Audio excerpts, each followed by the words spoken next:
एक समय की बात है पक्षीपुर गांव की। क्या बात है छोटू और मनु, आज यहाँ कैसे आना हुआ?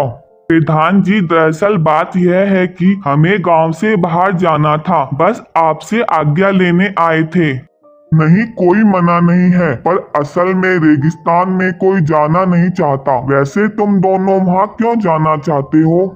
हमें तो लगा कि गांव से बाहर जाने पर प्रतिबंध लगा है। हम तो बस देखना चाहते थे कि ये गांव के बाहर का रेगिस्तान कैसा है और सिर्फ हमारा गांव ही रेगिस्तान जैसा क्यों है। हाँ प्रधान जी, और गांव में पानी की वजह से इतनी दिक्कतें हैं। वर्षा होती ही नहीं, बस उस बड़ी झील की वजह से हम यहाँ बसे हुए हैं। हाँ, तुम सही कह रहे हो। बस ये झील ही एकमात्र कारण है कि अब तक इस पर्वत पर पूरा गांव टिका है, वरना यहाँ भी एक रेगिस्तान होता।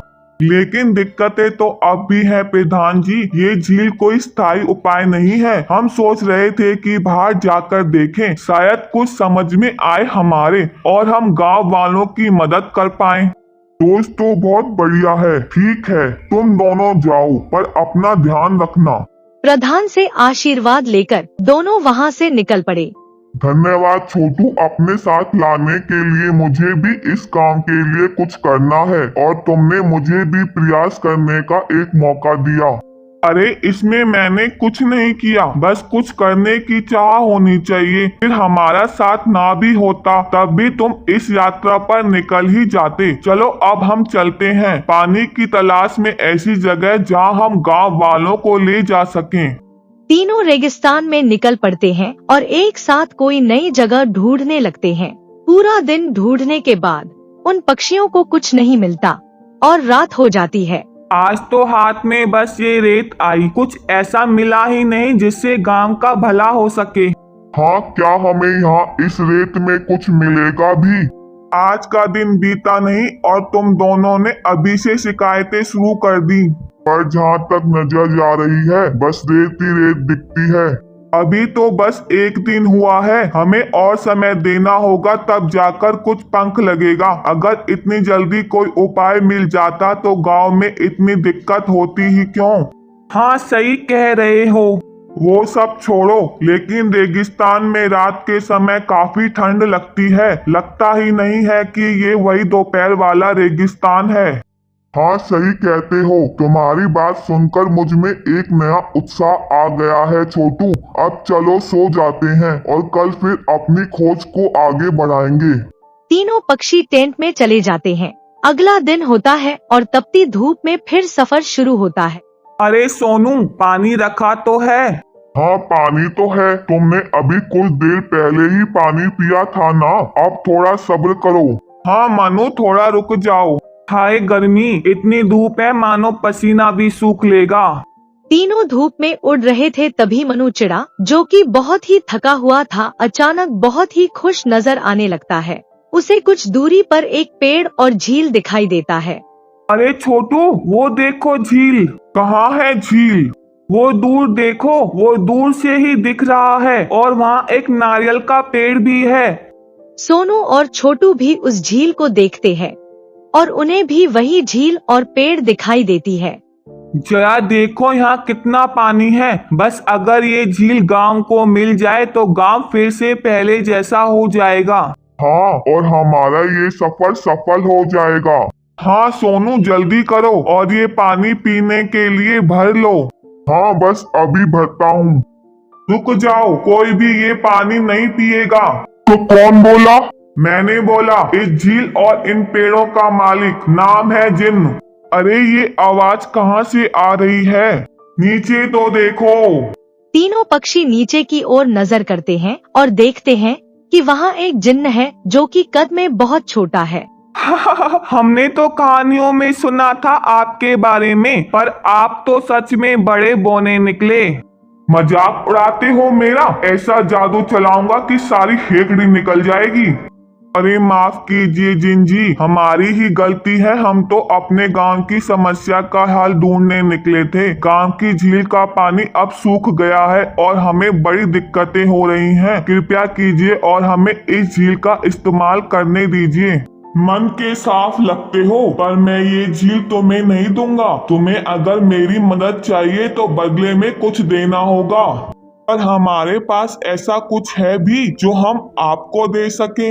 हाँ, तुम्हारी तरह एक और पक्षी आया था कई वर्षों पहले और उसने मेरे सामने ये इच्छा जाहिर की थी कि उसके गांव में झील आ जाए। जी, वो गांव हमारा ही है।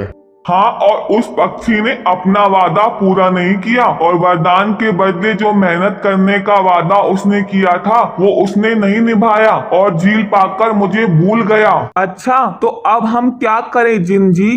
कुछ करो नहीं, उस पक्षी का वादा पूरा करो। तुम्हारे गांव की समस्या अपने आप ठीक हो जाएगी।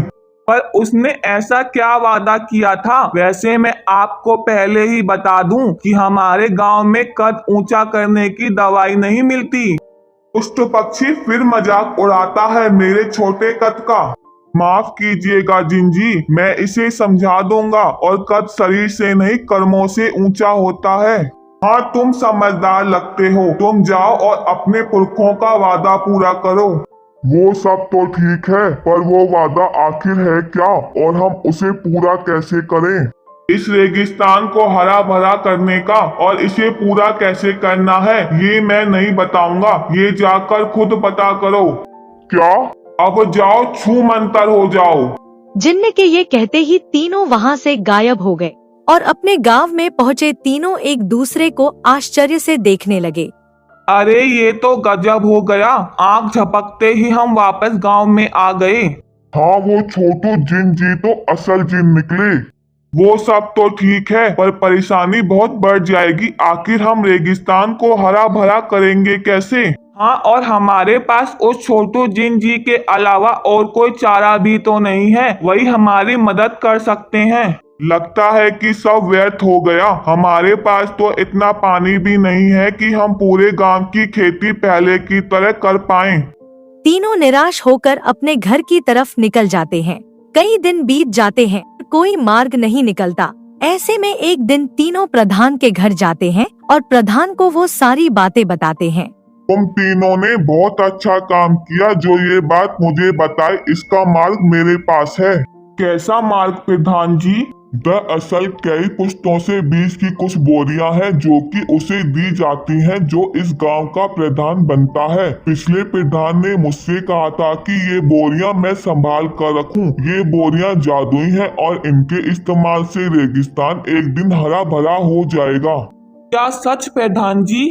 एकदम सच कहा बेटा मनु। कहा जाता है कि जब ये गांव बसा था और ये झील हमें मिली थी, उसी समय इस बीज का इस्तेमाल करके इस रेगिस्तान को हरा भरा किया जाना था, पर गांव के पक्षियों ने उन्हें रोक दिया। वजह क्या थी ये तो मैं भी नहीं जानता। छोटू, ये जिन की बात तो सच निकली। चलो हम तीनों अभी इन बीजों को रेगिस्तान में बोना शुरू करते हैं। रुको, अगर इन्हें बोने से गांव का कुछ भला होगा तो मैं अन्य गांव वालों से भी तुम्हारी मदद करने के लिए कहता हूँ। अगर हमने कुछ दूर तक इन बीजों को बो दिया तो आगे का रेगिस्तान भी हरा भरा होने लगेगा। प्रधान तीनों को एक बोरी बीज दे देते हैं। चलो अब इन्हें बोते हैं और रेगिस्तान को हरा भरा करते हैं ताकि जिन जी हमारी मदद करें। गांव वालों की मदद से तीनों रेगिस्तान में बीज को दूर दूर बोना चालू कर देते हैं। उन्होंने उन सारी बोरियों के बीजों को अब काफी दूर दूर तक बो दिया था, लेकिन कई हफ्तों के बीतने के बाद भी वहाँ पर कोई पौधा नहीं उगा। ये देखकर तीनों दोस्त प्रधान और गांव के पक्षी उसी झील के पास गए जहाँ पर वो जिन था। अरे छोटू, कहाँ है ये जिन जी? दिखाई तो नहीं दे रहे हैं। मैं यही हूँ। कहाँ? नीचे देखो, नीचे। प्रधान नीचे की तरफ देखते हैं। अरे ये तो सचमुच छोटू जिन है, बिल्कुल वैसे ही जैसे मनु ने बताया था। मजाक उड़ाते हो? क्या काम है बताओ और जल्दी से रफा दफा हो जाओ। अरे नाराज ना हो जिन जी, क्या है ना कि अभी ये आपके कर्मों को नहीं जानते, इसलिए आपको छोटू कह दिया। हाँ, तुम वही समझदार पक्षी हो ना, तुम कहो क्या काम है। असल बात ये है कि हमने वो सारे बीज बो दिए जो हमारे पुरखों को दिए गए थे, पर अब तक कोई पौधा नहीं निकला। जादुई बीज है पर पानी के बिना नहीं उगते, थोड़ा पानी तो लगेगा ही ना। तो आप कुछ करिए ना जिन जी, खुद की मदद खुद से करो। और कितनी मदद लोगे मुझसे? तुम्हारे गांव में जो पानी है ना वो भी मेरी दया से मिला है तुम्हें। पर भाइयों हम ऐसा नहीं होने देंगे, आखिर वो पानी चला गया तो हमारा क्या होगा। छोटू, गांव वालों की बात भी कुछ हद तक सही है। मैं जिन जी की बातों को अब समझ गया हूँ और इस गांव में क्या हुआ है वो भी। अच्छा, ऐसा क्या समझ गए? तुम हमें भी बताओगे? हमारे गांव की झील जिन जी ने हमें प्रदान की थी और जिस पक्षी ने ये झील पाई उन्होंने इस रेगिस्तान को हरा भरा करने का वादा किया था। पर जिस प्रकार इस समय विरोध हो रहा है उसी तरह उस समय भी विरोध करके पक्षियों ने ऐसा होने नहीं दिया। आप ही बताएं कि वो झील सूख गई तो आप क्या करेंगे? किस मुंह से मदद मांगेंगे जिन जी से? पर इनके पास शक्तियां हैं तो इन्हें हमारी मदद करनी चाहिए। ऐसा नहीं है काका, हमें अपनी मदद खुद करनी चाहिए और जिन जी ने तो हमें पहले ही रास्ता दिखा दिया है। कैसा रास्ता? अगर रेगिस्तान हरा भरा हो जाएगा तो वर्षा होने लगेगी और फिर हमें बस झील के भरोसे नहीं रहना होगा, लेकिन उसके लिए हमें अपने लालच को त्यागना होगा, वरना आने वाली पीढ़ियां इस गांव में नहीं रह पाएंगी और ये गांव बंजर हो जाएगा। माफ करना छोटू, हम सब गांव वाले डर गए थे। हाँ छोटू, तुमने यह कहकर हम सबकी आंखें खोल दी। हमें सिर्फ अपने स्वार्थ के बारे में नहीं सोचना चाहिए और न ही मेहनत से भागना चाहिए। आसानी से कोई वरदान मिल जाए ऐसी आशा भी नहीं रखनी चाहिए। हम सब तुम्हारे साथ हैं छोटू। अब रेगिस्तान हरा भरा होकर रहेगा।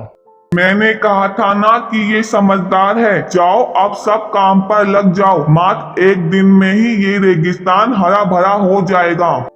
सबने उसी झील का पानी इस्तेमाल किया। कुछ दिन बाद रेगिस्तान हरे भरे जंगल में बदल गया, जिस कारण अब गांव में वर्षा होने लगी थी।